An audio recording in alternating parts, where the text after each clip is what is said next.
Bonjour à tous, c'est votre conseillère départementale qui vous parle, Marie-Chantal Saint-Sauveur. En ce premier jour de campagne, je veux vous adresser quelques mots. Je veux vous remercier. Vous remercier de m'avoir donné l'opportunité de découvrir et d'exercer le mandat de conseillère départementale en 2015. Je me suis attachée avec beaucoup de conviction et d'engagement à ce mandat. Je l'exerce avec fierté parce qu'il me permet d'œuvrer pour des causes qui me tiennent à cœur, des causes essentielles telles que la famille, l'enfance, le handicap, le grand âge.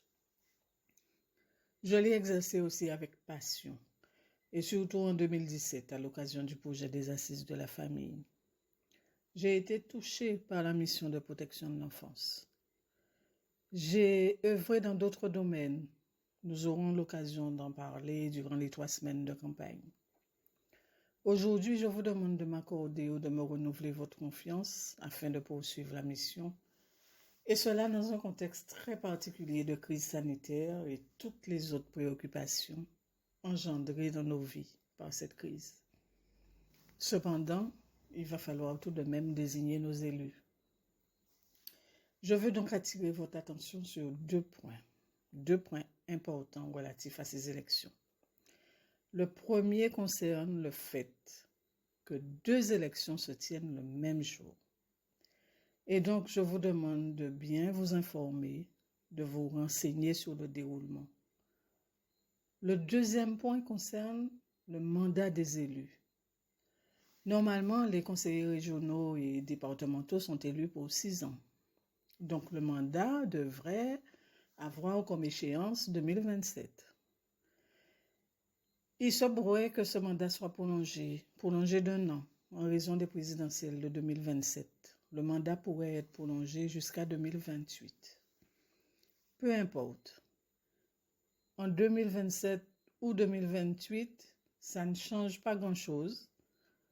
L'important, c'est que nous serons à l'aube de 2030.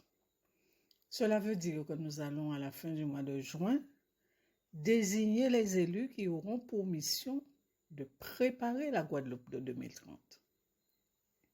La question, quelle Guadeloupe voulons-nous en 2030? Nous nous sommes posé cette question à l'association Ensemble. Avec mes amis, avec mon binôme Manuel Méry, ma remplaçante Marie-Nadia Elie, le remplaçant de Manuel Méry, Alain Garimé, nous nous sommes interrogés. Quelle Guadeloupe en 2030 pour les enfants nés et les enfants à naître? Quelle Guadeloupe en 2030 pour les jeunes, pour les familles, pour les aînés, pour les futurs aînés? Nous avons une certitude, la seule, c'est que l'abstention ne peut pas être une option.